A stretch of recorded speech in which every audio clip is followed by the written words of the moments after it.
చిన్న బిడ్డలు మీ స్వాధీనంలో ఉంచుకోనండి. కుడి ఉన్న ప్రతి బిడ్డతో నాయన నాతో అయ్యా మీరు మాట్లాడండి. మీ పరిశుద్ధ వాక్కుల ద్వారా మమ్మల్ని బలపరచండి. యేసయ్యలో అడుగుచున్నాను తండ్రి, ఆమేన్. దేవుని నామానికి మరోసారి వందనాలండి. ఎఫెసీయులకు రాయబడిన పత్రిక పౌలు గారు ఎఫెసీ సంఘానికి రాస్తా ఉన్నారండి. అయితే ఇక్కడ 25 నుంచి 32 వరకు మనం చూస్తే కొన్ని విషయాలు అక్కడ రాయబడి ఉన్నాయి. మొదటిగా మీరు లేకపోతే మనం ఒకరికొకరు అవయవాల వల్లే ఉన్నామంట. అవయవాలు చేతులు కాళ్ళు ఇట్లా ఒకరికొకరు సహాయంగా దేవుని పిల్లలు లేకపోతే దేవుని సంఘంలో తోడుగా లేకపోతే దేవుని పనిలో ఒకరు పాటలు పాడితే ఒకరు ప్రార్థన చేయడం అలాగా ఒకరికొకరు అవయవాలుగా దేవుని సంఘంలో యేసయ్యే శిరస్సుగా ఉంటే మనం అవయవాల వల్లే ఉన్నామంటండి. అయితే మనం ఎలా జీవించాలి అంటే అబద్ధం ఆడుట మాని ప్రతివాడు తన పొరుగు వానితో సత్యమే మాట్లాడాలంట. ఇక్కడ విడిచిపెట్టాల్సిన కొన్ని రాసుని మనం ధరించుకోవాల్సినవి లేకపోతే అనుసరించాల్సినవి కొన్ని ఉన్నాయండి. అబద్ధం ఆడటం ఏం చేయాలంట? మానివేయాలి. అబద్ధాలు ఆడటం మానివేయాలి. సత్యాన్ని పలకాలి. ప్రతిరోజులో ఎప్పుడు పాస్టర్ గారు అంటూ ఉంటారు కదా, అబద్ధం ఆడని వారు చేయొద్దండి. క్యాలెండర్ లో మనం టిక్ చేసుకుంటా ఉండాలి. ఎన్ని రోజులు ఎన్ని అబద్ధాలు మన నోట వస్తా ఉన్నాయి. అస్సలు అబద్ధం ఆడము అన్నటువంటి వాళ్ళు ఎవరైనా ఉంటారండి? ఉంటే మాత్రం పరిశుద్ధులే, వాళ్ళు దేవుని పిల్లలే. ఏదో ఒక విధానంలో తొందరపాటు వల్లైనా కానీ లేకపోతే మన అవసరాల్లో కానీ ఇంటి విషయాలు ఇప్పుడు పిల్లలు ఏమన్నా అడిగారు అనుకోండి, ఉండి కూడా డబ్బులు కొద్ది ఉంటాయి కానీ లేవని చెప్తాం కదా. అస్సలు ఉండకుండా ఉంటాయా? ఉండకుండా ఏముండవు. 10 రూపాయలన్నీ ఉంటాయి లేకపోతే 100 రూపాయలన్నీ ఉంటాయి ఇంట్లో, కానీ ఏం చేస్తాం? లేవు అని చెప్తా ఉంటాం. అది అబద్ధమే, కానీ మనకు అవసరం కాబట్టి పిల్లల కోసం అది వాడుతూ ఉంటామండి. దేవుని పిల్లలుగా విశ్వాసులైనటువంటి వారుగా మనం ఏం మానాలంటే అబద్ధం ఆడటం మానాలంట, సత్యమే మాట్లాడాలంట. రెండవదిగా కోపపడటం మానాలంట, పాపం చేయకూడదు. అక్కడే రాస్తుందండి, కోపపడుడి. ఒకవేళ కోపం వస్తే వెంటనే అది పాపంగా మారకుండానే మారిందనుకోండి ఏమొస్తుందంట? అపవాదం వచ్చిందంట అండి మన ఇంట్లోకి, మన ఒంట్లోకి. కోపం చాలా భయంకరమైంది. ఈ రోజుల్లో బీపీ అంటా ఉంటాం చూడండి, నాకు బీపీ వస్తుంది అంటాం. అంటే ఎంత కోపం వస్తేనే ఆ మాట మాట్లాడటం. కోపం ఏం చేస్తుందండి? అపవాది ఆయుధం ఆ యొక్క కోపం. అయితే అపవాదికి చోటు ఇయ్యకుడి అని రాస్తుంది.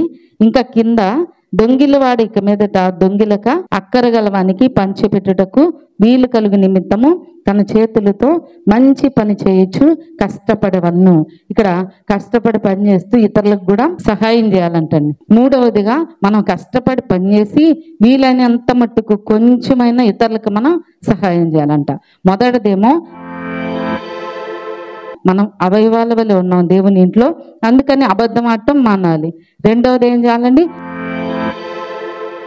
కోపం ఒకవేళ వచ్చినా అదేం చేయాలి? గొంతులో మింగేసుకొని, ఇప్పుడు యజమాని ఉన్నాడు అనుకోండి, ఒక కూర వండుతాం, నచ్చలేదని ఇంకొకటి వండమంటారు, ఒకటి ఉంది కదా అని చెప్పడానికి ట్రై చేస్తాం. వినరు, కడుపులో కోపం వస్తూ ఉంటుందండి. కానీ ఏం చేయాలి? దాన్ని దిగమింగుకోవాలన్నమాట. మనం పైకి దాన్ని ప్రదర్శించకూడదు. ఒకవేళ పైకి అంటూనే తిరుగుతా ఉన్నాం అనుకోండి, ఏం చేస్తుంది? అపవాది వెంటనే వచ్చింది కలహం పెట్టేసిద్ది. మన వల్లే కలహం వస్తుంది. అపవాదికి మనం చోటు ఇచ్చిన వారం అవుతాం. అయితే అపవాదికి చోటు ఇవ్వద్దు. దొంగిలేవాడు కష్టపడి పనిచేసి సమృద్ధిగా మనం వాడుకుని కొంత దాచి పేదవారికి మనం వీలు కలిగే నిమిత్తం కొంచెమైనా మనకు వీలుంది, ఒక 10 రూపాయలే మనకి వీలుందండి. ఇందాక సీతమ్మ గారు చెప్తా ఉన్నారు, ఎంతో ఆమె పాపం చాలా సంవత్సరాల నుంచి ఆమె దేవుని దగ్గరికి వచ్చిన వ్యక్తి అండి. మేము పల్లెల్లో ఉన్నప్పుడు పాస్టర్ గారే బాప్తీసం ఇచ్చారు సీతమ్మ గారికి, వాళ్ళ ఆయన నాగరాజు గారికి. నాకు బాగా గుర్తు, పల్లెలో కాలువలో ఇచ్చారు. ఆమె అయితే వాళ్ళ ఆయన కాలువలో నుంచి లేలేకపోతుంటే ఆయనకి అప్పటికే క్యాన్సర్, రక్తం కారుతూ ఉండేదండి. ఆయన వీపుని ఇట్లా వేసుకొని కాలువ మీదకి ఎక్కి ఆమె లేపు ఇట్లా తీసుకొచ్చిందండి, ఎవరు పట్టుకోపోతుంటే. నాకు బాగా గుర్తు. అంతా ఇతరులకి సహాయం చేయాలన్న పరుగులు ఎత్తుకి వెళ్ళిపోయేదండి. ఏమో రాళ్ళపాలెంలో చాలా మందికి ఎవరు బాగాలేదన్న హాస్పిటల్ వెళ్ళి ఉండడం, అట్లా ఏమో కొంత ఇతరులకి తన కష్టాన్ని పని చేస్తూ ఉండేది, ప్రార్థన చేసుకుంటుంది. ఆమె ఏం చెప్పింది? నాకు హాస్పిటల్కి వెళ్ళడానికి డబ్బులు లేవండి, వెళ్ళలేకపోయాను అని ఏడుస్తూ ఉందండి. మన హృదయంలో కొంతైనా జాలి కలగాలి కదా. ఎప్పుడు ఇస్తున్నా లేని కాదు, మనకు ఉన్నప్పుడు ఎన్నిసార్లైనా పేదవారికి మనం సహాయం చేయొచ్చండి. అది మనం ఎక్కడ దాచుకున్నట్లు పరలోక రాజ్యంలో మనం ఆ ధనాన్ని కూర్చుకుంటాం. నాకే లేదు కదా అనుకోకూడదు. ఎప్పుడు కొంచెం ఉన్న దాంట్లో కొంచెం, నీకు ఒక 50 రూపాయలే ఉంది, ఒక 20 రూపాయలు తీసుకెళ్ళి ఆ తల్లికి ఇచ్చి, అట్లా మనం దొంగిలి మనం దాచిపెట్టుకోవటం కాదు, ఇతరులకు కూడా మనం కొంత సహాయపడాలంటండి. అయితే ఇక్కడ వినువారు మేలు కలుగునట్లు అవసరం బట్టి క్షేమాభివృద్ధికరమైన అనుకూల వచనమే పలుకుడు గాని దుర్భాష ఏదైనా మీ నోట రానీకుడి. అంటే ఇతరులను చెప్పించటం, ఎప్పుడు కూడా వాళ్ళు నాశనం అయిపోవాలి, వీరు నాశనం అయిపోవాలి అనేది మన నోట అస్సలు రాకూడదండి. ఇతరులు దీవించబడాలి, వారు సంతోషంగా ఉండాలి. నేను ప్రార్థన చేసేటప్పుడు అయ్యా బిడ్డలకు సమృద్ధి నాయన అని ప్రార్థన చేస్తానని మీరు నమ్ముతారో నమ్మరు. బిడ్డలందరికీ సమృద్ధి అయ్యా, ఈ ఇబ్బందుల నుంచి విడిపించే, ఆర్థికపరమైన ఇబ్బందులు కూరుకుపోతా ఉన్నారు ప్రభువా, అధికమైనటువంటి సమృద్ధి బిడ్డలకి ఎలాగైనా సహాయం చేయ ప్రభువా అని ప్రార్థన చేసుకుంటా ఉంటానండి. ఎందుకని మనం ఇతరులకి మేలు కలగాలని ఆశించాలి, కానీ ఎప్పుడు దుర్భాష, మనకు హాని చేసినానండి, మనకి ఇబ్బంది కలిగించినా, మనం నష్టపోయేటట్లుగా ప్రయత్నాలు చేసినా, ఎందుకనంటే దేవుడు చూస్తూ ఉన్నాడు. మన యొక్క హృదయాన్ని ఆయన పరిశోధించే తండ్రిగా ఉన్నాడండి. మనం తగ్గించుకోవటం వలన ఆ తర్వాత చాలా సమృద్ధిని మందిరం మనం వేసుకోవడానికి, మనందరం ఇలాగ ఆరాధించడానికి, అలాగే బిడ్డలకి దేవుడు ఆ ఉద్యోగాలు ఇచ్చి అలాగే దీవించి సమృద్ధిగా సంతోషంగా జీవించడానికి ప్రభు సహాయం చేశాడండి. ఎందుకని మనం దుర్భాష ఆడకుండా, మరలా మనం ఇతరులకి కీడు చేయకుండా, హాని చేయకుండా ఉన్నట్లయితే ప్రభు మనస్సు మనం కలిగి ఉండాలండి. మనం ఏదో చెప్పేసుకుంటూ వెళ్ళిపోతే ప్రయోజనం ఉండదు, కానీ అనుభవాలు మన జీవితంలో ఎన్నైతే ఉన్నాయో అవి దేవుని పిల్లలకి మనం నేర్పిస్తూ ఉండాలండి. వాటిలో దేవుడు సంతోషించే తండ్రిగా ఉంటాడు. ఎప్పుడు నా హృదయాన్ని నేను పరిశీలించకుండా నాకు బహు ఏడుపు వస్తూ ఉంటుందండి. ఏ పాటి వారమయ్యా మేము ఈ ప్రాంతానికి వచ్చినప్పుడు, కానీ నేను ఏ నొప్పి నాకు తగలకుండా నీవే అన్ని విషయాల్లో నాకు సహాయం చేసావు కదా.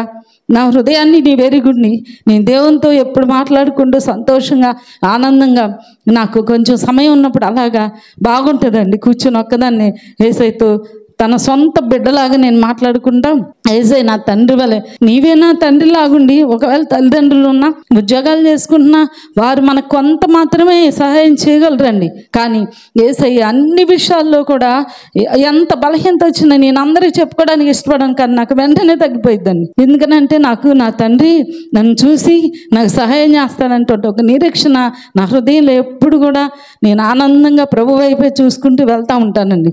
అయితే ఇక్కడ వాక్య భాగంలోనికి వస్తే అక్కడ ఏమని ఉందంటే, క్షేమాభివృద్ధికరమైన అనుకూల వచనమే ఏదన్నా మరి పనిలో తలపెట్టినా ఆ చేయమ్మ, నీకు దేవుడు తోడుగా ఉంటాడు, దేవుడు నీకు సహాయం చేస్తాడు. ఇట్లా మనం బలపరిచేవారిగా ఉండాలి. అనుకూల వచనమే మనం ఉచ్చరించాలి, కానీ దుర్భాష ఏదైనా మన నోటికి రానియకూడదు. అలాగే దేవుని పరిశుద్ధాత్మను దుఃఖపరచకూడదండి. విమోచన దినం వరకు ఆయన యందు మనం ముద్రించబడి ఉన్నాం. దేవుడు మనకి ఒక ముద్ర వేశాడు. బాప్తీసం పొందినప్పుడు ఆయన బిడ్డగా ఆయన మనల్ని ముద్రించుకున్నాడండి. యేసయ్య పిల్లలం ఒక టికెట్, బాప్తీసం అంటే ఏంటండి, పరలోక రాజ్యానికి వెళ్ళడానికి మనకు ఒక టికెట్ అనుగ్రహించబడింది, అది ముద్రించబడ్డాం. నిన్ను ఆయన ఎరిగి ఉండాలి. బాప్తీసం ద్వారా ప్రభు నిన్ను పేరు పెట్టి ఆ దినాన పరలోక రాజ్యంలో ఆయన ఎదుటికి పిలుస్తాడు. ఆయన మన పేరు ఎరిగి ఉండేటట్లుగా మనం ప్రవర్తించాలండి. ఇప్పుడు సీఎం గారు ఉంటారండి, ఆయనకి మన పేర్లు తెలుసా? అందరి పేర్లు తెలియవు. ఆయనకి దగ్గరగున్న కొంత పేర్లే, కొన్ని పేర్లే తెలుస్తాయి. కానీ యేసయ్యకి మనందరి పేర్లు తెలిసే ఉంటాయి. ఆయన మనల్ని పిలవాలి. అందుకే మనం ముద్రించబడి ఉన్నామంట విమోచన దినం వరకు, మనకి ఇక్కడ విమోచన విడుదల వచ్చేంత వరకు. అయితే దేవుని పరిశుద్ధాత్మను దుఃఖపరచుకుడి. ఎప్పుడు దుఃఖపడతాడండి యేసయ్య? ఆయనకు అనుగుణంగా మనం జీవించకపోతే, ఆయన ఆజ్ఞలు మనం గైకొనకపోతే. ఒక రాజుగారు అంటా ఉన్నాడని మొదటి సమూయేలు గ్రంథం ఒక మాట చూద్దామండి. అక్కడ మొదటి సమూయేలు గ్రంథం 16వ అధ్యాయం. అనాది కాలములోనే నన్ను ఎరిగిన యేసయ్యా, ఆత్మీయుడా నా ఆశ్రయుడా, ఆత్మీయుడా నా ఆశ్రయుడా, యేసయ్యా యేసయ్యా యేసయ్యా యేసయ్యా యేసయ్యా యేసయ్యా. ఆది కాలములోనే నన్ను ఎరిగిన యేసయ్యా, ఆత్మీయుడా నా ఆశ్రయుడా, ఆత్మీయుడా నా ఆశ్రయుడా. 16:24 అండి. సౌలు జనులకు జడిసి వారి మాట విన్నందున నేను యెహోవా ఆజ్ఞను నీ మాటలను మీరి పాపము తెచ్చుకుంటిని. కాబట్టి నీవు నా పాపమును పరిహరించి నేను యెహోవాకు మ్రొక్కునట్లు నాతో కూడా తిరిగి రమ్మని సమూయేలును వేడుకొనెను. ఇక్కడ సమూయేలు భక్తునితో సౌలు రాజు అంటా ఉన్నాడండి. ఏం చేశాడండి ఈయన? పాపం దేవుని ఆజ్ఞను అతిక్రమించాడంట. దేవుడు ఏం చెప్పాడు? అమాలేకుల మీదకి యుద్ధానికి వెళ్ళి అక్కడ ఉన్నటువంటి ప్రతి వాటిని నాశనం చేయండి, మీరేది ముట్టుకొని తీసుకొని రావద్దు. కొన్ని ప్రాంతాలకు వెళ్ళినప్పుడు దేవుడు చెప్పాడు, దోపుడు సొమ్ము మాత్రం మీరు తీసుకోండి అని చెప్తాడండి. దేవుడే వారికి ఆ ప్రయాణాల్లో యుద్ధాల్లో వారికి సహాయం చేసేవాడు. వారు యుద్ధానికి వెళ్ళినప్పుడు ఆయనే చెప్పి వారి చేత యుద్ధం జరిగించేవాడండి. ఇక్కడ ఏం చెప్పాడు? ఏమీ మీరు అంటుకోవద్దు, అన్నిటినీ నాశనం చేసేయండి, ఏ ఒక్క వస్తువు తీసుకురావద్దు, వేటి మీద మీరు ఆశపడొద్దు, మీ కన్ను వాటి మీదకి వెళ్ళొద్దు అని చెప్తాడండి. ఎవరితో? రాజుతోనే సమూయేలు ప్రవక్త ద్వారా దేవుడు సెలవిస్తాడు. అయితే ఈయన వెళ్ళిపోయాడంటండి, యుద్ధం జరిగించాడంట. బలమైన వాటిని కొన్నిటిని అక్కడ జంతువులు లేకపోతే పశువుల్ని ఆశించాడంట. ఆశించి వాటి వెంక చూస్తూ ఉన్నప్పుడు పక్కన ఉన్న వాళ్ళు ఏం చేస్తారండి? ప్రోత్సహిస్తారు. అక్కడ ఉన్నటువంటి నాయకులు అధికారులు ఏమంటున్నారంటే, అయ్యా చాలా బలంగా ఉన్నాయి, వీటిని చంపేయడం ఎందుకు, మనం తీసుకుని వెళ్ళి దేవునికి కొన్ని అర్పించి కొన్ని నీ దగ్గర ఉంచుకోవచ్చు అనగానే ఆశపడిపోయాడండి. రాజు ఆశపడ్డాడు, ప్రజల మాట వింటున్నాడు, దేవుడు చెప్పిన మాట పక్కన పెట్టాడు, దైవజనుడు చెప్పిన మాట పక్కన పెట్టాడు. తన సొంత ఇష్టాన్ని ఆశపడ్డాను కదా, ఎలాగోలా వెళ్ళి ప్రార్థన చేసుకోవచ్చు అనుకున్నాడేమో తన మనసులో. అవకాశం లేదు, తెచ్చి పెట్టుకున్నాడు ఇంట్లో. వెంటనే దేవుడు మాట్లాడుతూ ఉన్నాడు సమూయేలు ప్రవక్తతో, సమూయేలు ఇదిగో సౌలు నేను రాజుగా ఎన్నుకున్నాను, మొట్టమొదటి రాజు సౌలు. నేను సౌలుని కోరుకున్నాను, నేను ఎంతగానో ప్రేమించాను సౌలుని, అతన్ని నేను రాజుగా ఎన్నుకున్నాను, అభిషేకించాను, తైలంతో అభిషేకించబడిన మొట్టమొదటి రాజు అండి సౌలు రాజు. నేను ఎంతగా ప్రేమించిన సౌలు నా మాటను ధిక్కరించాడు, నేను చెప్పిన మాటను పెడచెవిన పెట్టాడు. వెళ్ళు, నువ్వు రాజుగా ఉండకుండా అతడు త్రోసివేయబడ్డాడు, చెప్పిరా అని పంపిస్తాడండి. సౌలు మరి అలాగా చేసిన పనిని బట్టి సమూయేలు దుఃఖంతో బాధతో సౌలు రాజు దగ్గరకు వచ్చి ఏమంటున్నాడంటే, ఇదిగో నీవు 22వ వచనం, అందుకు సమూయేలు తాను సెలవిచ్చిన ఆజ్ఞను ఒకడు గైకొనటం వలన యెహోవా సంతోషించినట్లు ఒకడు దహన బలులను అర్పించటం వలన ఆయన సంతోషించునా? ఆలోచించుము, బలులు అర్పించుట కంటే ఆజ్ఞను గైకొంటయు పొట్టేళ్ల కొవ్వు అర్పించుట కంటే మాట వినుటయు శ్రేష్టము. ఏదో తెచ్చి దేవుణ్ణి శాంతపరుద్దామని నీవు కొవ్విన వాటిని, బలమైన వాటిని, చాలా వాటిని నీవు తెచ్చావు. కానీ దేవుడు కోరుకుంటున్నది ఏంటో తెలుసా? మాట వినుట. దేవుని మాటను మనం వినాలండి. యేసే మాటను ఎప్పుడు కూడా మనం పెడచెవిన పెట్టకూడదు. దేవుని ఆజ్ఞను మనం గైకొనడానికి ప్రయత్నం చేయాలి. ఎలా తెలుస్తుంది దేవుని ఆజ్ఞ? ఇది దేవుని ఆజ్ఞ అని మనం ఎలా తెలుసుకోగలుగుతాం? ప్రభు మనతో మాట్లాడతాడని రాత్రి చెప్పాను, కళల ద్వారా దేవుడు మాట్లాడతాడు. యోసేపుతో దేవుడు కళల ద్వారా మాట్లాడాడు. ఇక్కడ వాక్యంలో మనం పరిశీలన చేస్తే సౌలు రాజు ఇచ్చినటువంటి ఆజ్ఞను ఏం చేశాడండి? ధిక్కరించాడు, పెడచెవిన పెట్టాడు. ప్రభు అంటున్నాడు, మాట వినటే శ్రేష్టము. ఎలాగోలా జీవించి చేయటం శ్రేష్టం కాదండి, ఏదో దేవునికి చేయటం శ్రేష్టం కాదు. ఆయనకి తెలుసు ఎవరు ఎలాగిస్తారో, ఏ మనసుతో ఇస్తారో ప్రభువుకు తెలుసండి. ఇచ్చినా ఇవ్వకపోయినా, ఉన్నా లేకపోయినా దేవుని మాటను మనం గైకొనాలి. తప్పక వేసే మార్గంలో మనం నడుచుకోవాలండి. ఇక్కడ ఏమంటున్నాడంటే, జనులకు దడిసి, మనుషులకు దడిసి చాలాసార్లు కొన్ని వాటిలకు వెళ్ళిపోయి చెయ్యేసి అపవిత్రంలో అయిపోయి అయ్యో అయ్యో అని ఏడుస్తూ ఉంటామండి. ఆ తర్వాత మరలా ప్రభు దగ్గరికి పరిగెత్తి వచ్చిన అయ్యేటువంటి ప్రమాదాలు అయిపోతానే ఉంటాయి, జరిగే అనారోగ్యాలు జరిగిపోతానే ఉంటాయండి. ఇక్కడ ఆయన ఎంత బాధపడుతూ ఉన్నాడో సౌలు రాజు అంటున్నాడు కదా, యెహోవా ఆజ్ఞను నీ మాటను మీరి పాపం తెచ్చుకుంటుని. సమూయేలుతో అంటున్నాడండి, దైవజనునితో అంటున్నాడు, అయ్యో నేను పాపం తెచ్చుకున్నాను, నీ మాట వినలేదు, దేవుని మాటను నేను ధిక్కరించాను, నా కోసం ప్రాయశ్చిత్తంగా ఏదైనా చేయి, నేను మొక్కుకుంటున్నాను అని చెప్పి మరి సమూయేలు బ్రతిమాలుకుంటున్నాడండి దైవ సేవకుని. మనం చాలాసార్లు ప్రార్థన చేయయ్యా అంటాం, చేశారో లేదో అని ఒక డౌట్. చేసిన ఆయన దగ్గరకు వచ్చి ప్రత్యేకంగా చెప్పుకునే విధానం మనకు కనబట్టలేదండి. ఇక్కడ సమూయేలు దగ్గరకు సౌలు వస్తున్నాడు, ప్రత్యేకంగా అయ్యా నా పాపం పోయేటట్లుగా, నాకు ప్రాయశ్చిత్తం కలిగేటట్లుగా, నేను మరలా దేవుడు నన్ను జ్ఞాపకం చేసుకునేటట్లుగా ఒక్కసారి మరి నా నిమిత్తం నువ్వు ప్రార్థన చేయవా అని బ్రతిమాలుకుంటున్నట్లుగా మనం చూస్తా ఉన్నాం. ఏం చేయాలండి? పడే విధానంలో అపవాదొస్తే ఇక్కడ మనం చూస్తున్నాం కదా, ఆ ఆజ్ఞని అతిక్రమించడం వలన పాపం చేసినటువంటి వ్యక్తిగా సౌలు రాజు మనకు కనపడతా ఉన్నాడు. ఏముందిలే, రాజే కదా, దేవుడు ఎన్నుకున్నాడే కదా, దేవుని పిల్లలమే కదా అనుకుంటాం చాలాసార్లు. దేవుడు పిలిచాడు కదా, ఒక్క తప్పే కదా, దేవుని ద్వారంలోనికి వెళ్ళడానికి అనీతిమంతులైతే ఆ ద్వారం దగ్గరే మనం విడిచివేయబడతా ఉంటండి. ఇంకొక ఆయన మనకు కనబడతా ఉన్నారు, దావీదు రాజు అండి. మొదటి దినవృత్తాంతాల గ్రంథం 20వ అధ్యాయం చూద్దాం. ఆ ఒక్క మాట చూసి ముగించుకుందాం. మొదటి దినవృత్తాంతాల గ్రంథం. ఏ నీడలేని నాకు నీవే నీడైనావే, ఏ తోడు లేని నాకు నీవే తోడైనావే, ఏ నీడలేని నాకు నీవే నీడైనావే, ఏ తోడు లేని నాకు నీవే తోడైనావే, నీడైనా తోడైనా నీడైనా తోడైనా నీవే కదా యేసు, అనాది కాలములోనే నన్ను ఎరిగిన యేసయ్యా, ఆత్మీయుడా నా ఆశ్రయుడా, ఆత్మీయుడా నా ఆశ్రయుడా, యేసయ్యా యేసయ్యా యేసయ్యా యేసయ్యా యేసయ్యా యేసయ్యా,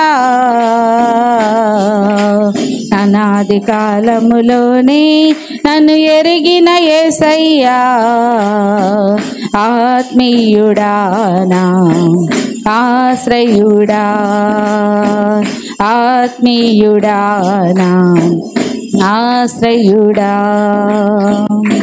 మొదటి దినవృత్తాంతాలండి 21వ అధ్యాయం మొదటి మాట. తర్వాత సాతాను ఇశ్రాయేలునకు విరోధంగా లేచి ఇశ్రాయేలును లెక్కించుటకు దావీదును ప్రేరేపించగా. చాలండి, ఇక్కడ ఏం చూస్తున్నామండి, దావీదు రాజు దేవునికి ఎంత ఇష్టమైన వాడండి. నా హృదయానుసారమైన మనుషుని నేను కనుగొన్నానని దేవుడే చెప్పాడు కదా. అయితే సాతాను దావీదుని ప్రేరేపిస్తుందంట. ఎందుకని? రాజుగా ఉన్న తర్వాత ప్రజలు ఎంతమంది ఉన్నారో, ఎన్ని లక్షల మంది ఉన్నారో తెలుసుకోవాలని ఒక ఉత్సుకత, ఉత్సాహం అతని హృదయంలో ప్రేరేపించబడతా ఉందంటండి. నిజంగా మనమైతే ఏమనుకుంటాం, ఇది మామూలుగా వచ్చిందిలే, ఏమైంది తెలుసుకుంటే, ఎంతమంది ప్రజలు ఉన్నారో, ఎన్ని లక్షల మంది ఉన్నారో తెలుసుకుంటే ఏమైతుంది అనుకుంటాం మనమైతే. కానీ భక్తి కలిగినటువంటి దావీదు జీవితంలో క్రమంగా ఉన్నటువంటి దావీదును పడవేయడానికి సాతాను ఒక ప్రేరేపణ కలిగించిందనే విషయాన్ని అక్కడున్న యోవాబు కనుక్కోగలిగాడండి. అంటున్నాడు, రాజా ఎంతకన్నా అధికమైనటువంటి జనులను దేవుడు నీకు ఇస్తాడు కదా, ఎందుకు లెక్కించటం అంటున్నాడు.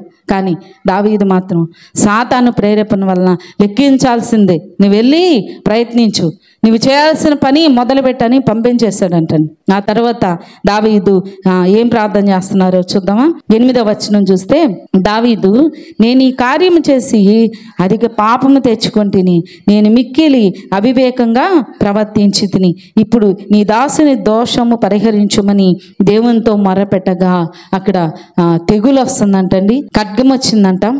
మరి ఆ దేశంలో కరువు వచ్చింది. ఈ 3 వచ్చినాయి అండి. కరువు వచ్చింది, తెగులు వచ్చింది, ఖడ్గం వచ్చింది. ఇవి 3 కూడా మరి రాజ్యాల మీదకి ఇలాగే వచ్చాయండి. కరువు వస్తుంది, లేకపోతే తెగులు వస్తుంది, లేకపోతే యుద్ధంలో ఖడ్గం వస్తుంది. ఈ 3 కూడా దేవుడు కోరుకోమంటున్నాడండి. నువ్వెందుకు ఇలా చేసావు దావీదా? నన్ను అడిగావా? అడగలేదు. సాతాను ప్రేరేపణ ఎలా ఉంటుందంటే తొందర చేయమంటుందండి, తొందర పెట్టిద్ది. మనల్ని కూడా చాలాసార్లు తొందరగా మాట్లాడు, ఏదో ఒకటి తిట్టు, ఏదో ఒకటి అను, ఏదో ఒకటి కోపం తెప్పి, నిన్నన్నారుగా చూడండి. వీటికే మనం చాలాసార్లు అవకాశం ఇస్తూ ఉంటాం. అపవాదికి ఏం చేయాలండి? చోటు ఇవ్వకూడదు, కానీ ఇస్తాం. అపవాదికి చోటిచ్చే కార్యాలు మన జీవితంలో ఎక్కువ ఉంటాయి. భార్యాభర్తల మధ్య బిడ్డల మాట వినుకోనప్పుడు, ఇంకొక విషయాలు పక్క వాళ్ళు ఏదన్నా అడిగినప్పుడు, మనం వేరే పనుల్లో ఉన్నప్పుడు వచ్చి ఏదో ఒకటి అడుగుతారనుకోండి, అప్పుడు అబ్బా చెప్పలేము, ఇవ్వలేము, లెగవలేము, మనసంతా కొంచెం చురుక్కుమంటది. కానీ దేవుని పిల్లలకి అలాగా అనకుండా తీసేసుకొని లేచి ఆ పని చేయాలండి. చాలాసార్లు సాతాను మనల్ని, దేవుని పిల్లల్ని వాడుకుంటూ ఉంటుంది, అపవాదికి చోటిస్తూ ఉంటాం. దావీదు రాజు ఇక్కడ సాతానికి ఎలా అవకాశం ఇచ్చాడండి? ప్రేరేపణ వచ్చిందంట జనుల్ని లెక్కించాలి అని, వెంటనే దాన్ని వాడేశాడు. ప్రభువా అన్ని విషయాలైతే వెళ్ళి అడిగేవాడండి. ఇంకొక విషయంలో కూడా, పాపం చేసే విషయంలో కూడా అతడు తప్పిపోయాడు. ఈ విషయంలో తప్పిపోయినట్లుగా మనం కనబడతాము. సాతానికి అవకాశం ఇస్తూ ఉంటాం. కొంచెం తగ్గి ఉండలేమండి, కొంచెం నోరు తగ్గించుకోలేమండి, కొంచెం వేసే మీద ఆధారపడలేమండి, కళ్ళు మూసుకొని కాసేపు పక్కన పడుకోలేమండి. అన్నీ మనకే కావాలనుకుంటాం. అలాంటప్పుడే సైతానుడు మనల్ని బహు విరివిగా వాడుకుంటాడు. సాతానికి ఎక్కువ మనం అవకాశం ఇచ్చేది ఎక్కడ అంటే వీటిలోనే. అననీయ సప్పేరా కూడా సాతానికి ధన విషయంలో అవకాశం ఇచ్చారండి. ఇంకా సంసోను వేరొక స్త్రీని వివాహం చేసుకునే విషయంలో సాతానికి అవకాశం కలిగించాడండి. సరిగా క్రమంగా పనిని చేయలేకపోయాడు. నాకు ఇష్టమైంది నేను అమ్మాయిని చేసేసుకుంటా అని చెప్పి తన ఇష్ట ప్రకారం తాను మాట్లాడినట్లుగా చూస్తాను. కానీ ఇద్దరు మాత్రం యేసయ్య తన తండ్రికే లోబడి ఉన్నాడంటండి. ఎక్కడ కూడా ఒక్క మాట కూడా మీరి లేకపోతే పక్కకు తొలగలేదు. అలాగే ఏబు కూడా తన జీవితంలో దేవునికి ఎంత నమ్మకస్తుడండి. ఏబు కుటుంబానికి వేసిన కంచె తీసేసిన సాతాను లోన జొరబడి అన్నీ నాశనం చేసేసిందండి. మనమైతే ఓర్చుకుంటామా? ఏబు వంటి శ్రమ, ఏబు వంటి సహనం అని యెహెజ్కేలు గ్రంథంలో కూడా రాయబడి ఉందండి. దానియేలుని గూర్చి, ఏబు గారిని గూర్చి ఆ అధ్యాయంలో వివరించబడింది. ఎంత ఓర్పు కలిగినటువంటి వాడు, ఎంత సహనం కలిగిన వాడో ఏబు గారు. ఆయన నోటి ద్వారా కూడా పాపం చేయలేదంట. మనం లేస్తే యేసయ్య నాకెందుకు ఎట్లా పెట్టాలి, నేనెంత ప్రార్థన చేస్తాను లేచి 5-6 గంటల సేపు, అయినా కానీ నేనే ఇంత శ్రమని అనుభవిస్తా ఉన్నాను కదా, నీ నోటి ద్వారా అయినా పాపం చేస్తాను యేసయ్యకి అవమానం కలిగించే రీతిగా. కానీ ఎక్కడ అపవాదికి చోటు ఇవ్వలేదండి. అందుకే రెట్టింపు ఆశీర్వాదాన్ని పొందుకున్నాడు, తన బిడ్డల్ని మరలా పొందుకున్నాడని. ఇక్కడ యేసయ్య తాను తన తండ్రి అప్పగించిన పనిని జాగ్రత్తగా చేయడానికి వచ్చి ఎన్నో నిందలు, అవమానాలు వేయించుకున్నాడు, కొరడాలతో కొట్టించుకున్నాడు, తల మీద ముండ్ల కిరీటం పెట్టించుకున్నాడు. ఎక్కడ అపవాదికి ఎంత కూడా చోటు ఇవ్వకుండా సాతానుడు వచ్చి ఏమన్నాడండి? ఈ రాళ్ళన్నీ కూడా రొట్టెల్లాగా చేసుకొని తిను, నీకు ఆకలేస్తుంది కదా, 40 దినాలు నువ్వు ఉపవాసం ఉన్నావు కదా అని ఎంత ప్రేరేపిస్తుందండి సాతాను. కానీ ప్రభు అన్నారు, మనుషుడు రొట్టె వలన మాత్రమే కాదు, దేవుని నోట నుంచి వచ్చే ప్రతి మాట వలన బ్రతుకుతాడు. మనం యేసయ్య మాటలను అంత ఇష్టంగా తీసుకున్నప్పుడు లోకం మనకి తుచ్చమైనదిగా కనపడుతుందండి. లోకాన్ని అధికంగా ప్రేమించినప్పుడు యేసయ్య చిన్నగా, తక్కువగా ఆయన కార్యాలు మనకు కనపడతాయి. మనం ఎలా ఉన్నాం ఈ మధ్యాహ్న సమయంలో? అపవాదికి చోటు ఇచ్చేటువంటి అవకాశాన్ని రానివ్వకుండా జాగ్రత్త పడదాం. ఎవరు చూడలేదే కాదు, యేసయ్య చూస్తున్నాడు, సాతాను చూస్తున్నాడు, మనల్ని కనిపెట్టుకుని ఉంటాడని. సౌలు రాజు అవకాశం ఇచ్చాడు, తన జీవితంలో తన రాజరికాన్ని పోగొట్టుకుని తన ప్రాణాన్ని, తన బిడ్డల ప్రాణాన్ని పోగొట్టుకున్నాడండి. దావీదు రాజు కూడా తన యొక్క జీవితంలో చాలా పశ్చాత్తాపడి, అయ్యా ప్రజల మీదకి కోపం రావద్దు, తప్పు చేసింది నేను, పరిహారం నాకే ఇవ్వు అని దేవుని మీదే ఆధారపడ్డాడండి. మన జీవితంలో ప్రభువుని మీద ఆనుకుందాం.